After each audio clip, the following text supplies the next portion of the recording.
Welcome to శ్యామలాస్ kitchen. ఈరోజు శ్యామలాస్ కిచెన్లో దోసకాయ పచ్చడి ఎలా తయారు చేయాలో చూద్దాం. దోసకాయ పచ్చడికి కావలసిన పదార్థములు: దోసకాయ 1, 3 టమాటాలు, 2 ఉల్లిపాయలు, పచ్చిమిరపకాయలు 10, 1 స్పూను సాయమినపప్పు, 1/2 స్పూన్ ఆవాలు, 1/2 స్పూన్ జీలకర్ర, 4 ఎండుమిర్చి, చిటికెడు పసుపు, కొద్దిగా కరివేపాకు, రుచికి సరిపడా ఉప్పు, దోసకాయ ముక్కలు వేయించుకోవడానికి సరిపడా ఆయిల్. దోసకాయని తొక్కు తీసి ఇలా చిన్న చిన్న ముక్కలుగా కోసుకోవాలి. మధ్యలో గింజలు కూడా తీసేయాలి. 2-3 సార్లు శుభ్రంగా కడుక్కుని పక్కన పెట్టుకోవాలి. ఇలా ముక్కలుగా కట్ చేసుకుని పక్కన ఉంచుకోవాలి. ఉల్లిపాయల్ని ఇలా చిన్న చిన్నగా ముక్కలు కట్ చేసుకుని ఉంచుకోవాలి. తయారీ విధానం: ముందుగా స్టవ్ వెలిగించి ప్యాన్ పెట్టుకుని ఆయిల్ వేడెక్కిన తర్వాత పచ్చిమిరపకాయల్ని వేయించుకోవాలి. మూత పెట్టుకుని వేయించుకోవాలి. ఈ విధంగా వేయించుకోవాలి పచ్చిమిరపకాయల్ని. ఇప్పుడు ఒక మిక్సీ జార్లోకి తీసుకుని దోసకాయ ముక్కలు కూడా వేయించుకోవాలి. అదే నూనెలో దోసకాయ ముక్కలను కూడా వేయించుకోవాలి. గోల్డెన్ బ్రౌన్ కలర్ వచ్చేంత వరకు వేయించుకోవాలి. మూత పెట్టుకుని వేయించుకుందాం.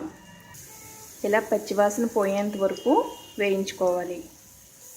ఇవి వేగిపోయాయి. ఇవి మిక్సీ గిన్నెలోకి తీసుకుందాం. ఇదే ప్యాన్లో అదే ఆయిల్లో టమాటా ముక్కలు కూడా వేయించుకోవాలి. ఇలా విడివిడిగా వేయించుకోవాలి.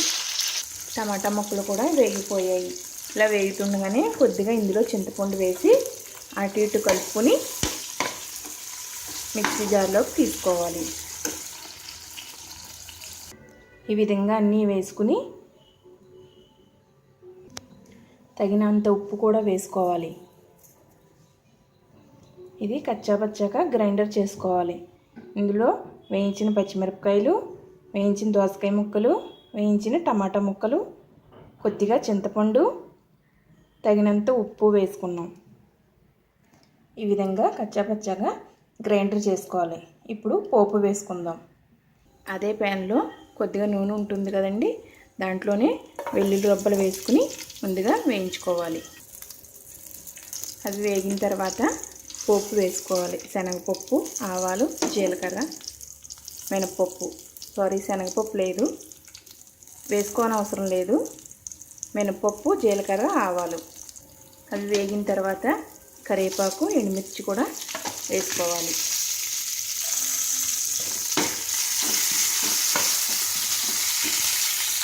ఇప్పుడు ఈ పచ్చళ్ళలో ఉల్లిపాయ ముక్కలు వేసుకుని అటు ఇటు కలుపుకోవాలి.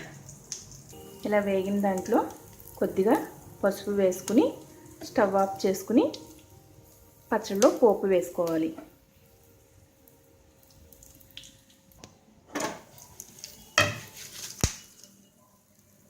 ఇలా వేసుకుని అటు ఇటు కలుపుకోవాలి. ఇలా పచ్చి ఉల్లిపాయ ముక్కలు వేసుకుని పోపు వేసుకుంటే ఎంతో రుచికరమైన దోసకాయ పచ్చడి రెడీ అయింది.